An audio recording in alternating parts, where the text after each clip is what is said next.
J'ai vu que vous êtes une société très typique de la région parce que vous existez depuis un certain temps, donc vous représentez en quelque sorte la tradition industrielle de la région. Est-ce vrai? Alors c'est vrai, on pourrait, d'ailleurs on nous baptise à certains moments, l'entreprise innovante du XVIe siècle puisque nous sommes la plus ancienne entreprise industrielle des Hauts-de-France, 1543. Vous êtes ici dans le hall de l'industrie du futur. Vous avez toujours trouvé votre place dans le futur, dans les technologies du futur? Oui, alors on a dans la stratégie d'évolution de l'entreprise, de développement de l'entreprise, on est sur les 3 I, à savoir l'innovation, l'investissement et l'international. Dans l'investissement et l'innovation, on est accompagné au travers de l'industrie du futur, via la région, mais aussi par BPI pour tout ce qui est recherche et développement. Parlons de vos produits et de la technologie.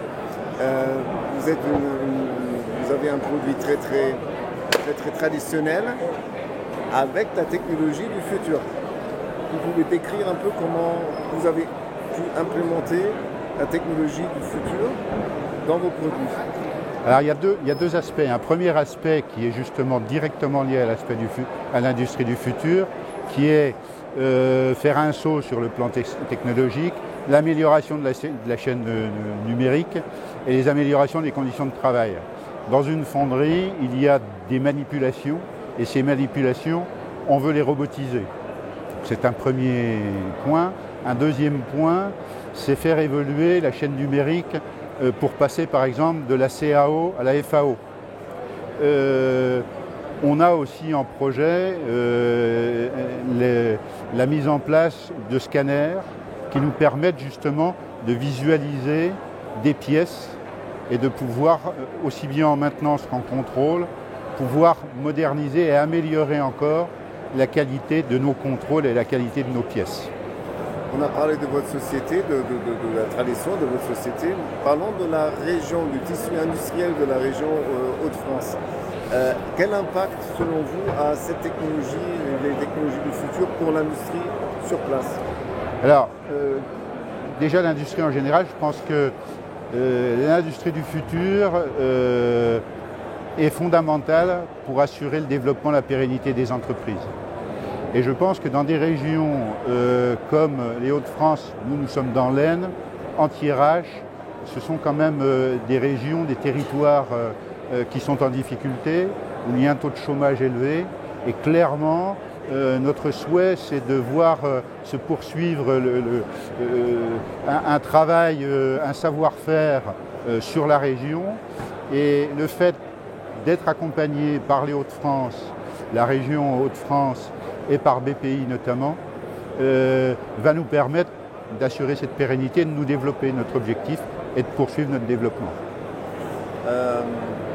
Parlons de la Hannover Messe. Vous êtes sur Hannover Messe, il y a beaucoup d'occasions dans le monde pour se présenter. Vous avez choisi la Hannover Messe. Pourquoi?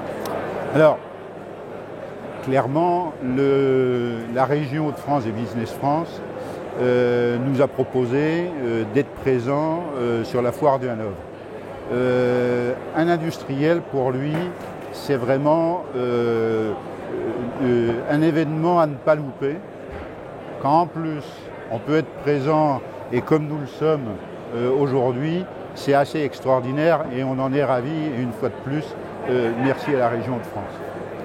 Vous exposez pas en tant que société en propre, mais vous exposez en tant que partie d'une région. Est-ce que ça a une importance aussi pour vous, pour la visualité, pour une meilleure visibilité, pardon? Alors, moi je pense qu'aujourd'hui, l'important, c'est, à comparer d'ailleurs avec les landes allemands, c'est de montrer la puissance, la technologie, la technicité, l'innovation et le développement souhaité des Hauts-de-France. Donc j'ai déjà cette vision. Après, les Hauts-de-France, c'est différentes composantes, bien entendu. Et dans ces composantes, l'Aisne, puisque nous sommes à proximité de la frontière belge, doit être aussi mise en avant parce que nos hommes, nos femmes, nos collaboratrices, nos collaborateurs sont de l'Aisne, sont de la TIRH, et donc on se doit de les aider, de leur trouver du travail, de leur permettre de trouver du travail notamment. On parle, si on parle d'un développement à l'international, de chasser en meute, de se regrouper, de coopérer ensemble. Est-ce que c'est une idée qui, selon vous, peut fonctionner, peut marcher à l'international? Alors, moi je pense, c'est un peu culturel, la perception que je peux avoir, j'ai dirigé de nombreuses entreprises, c'est que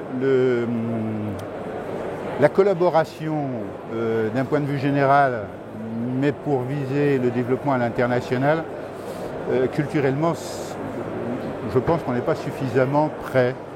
Je pense que ces rapprochements doivent être...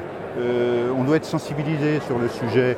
Je pense qu'on doit être accompagné. Je pense qu'il y a énormément à gagner à effectivement, comme vous le dites, chasser en meute, c'est-à-dire aller à plusieurs sur des développements à l'international, surtout que nous sommes nous-mêmes une PME, on n'a pas les moyens de développer à l'international, donc il nous faudra beaucoup plus de temps et on n'aura pas les moyens justement pour aller vite. Donc il faudrait qu'on se regroupe à plusieurs PME ou avec une ETI ou dans un pôle de compétitivité, c'est d'ailleurs ce que l'on va faire. Dernière question personnelle. Le salon, c'est l'occasion de se présenter, mais également de laisser s'inspirer, de voir un peu des nouveautés, d'être à la recherche des produits développés des autres sociétés. Est-ce que vous avez un agenda ou un agenda perso? Qu'est-ce que vous voulez voir sur ce salon?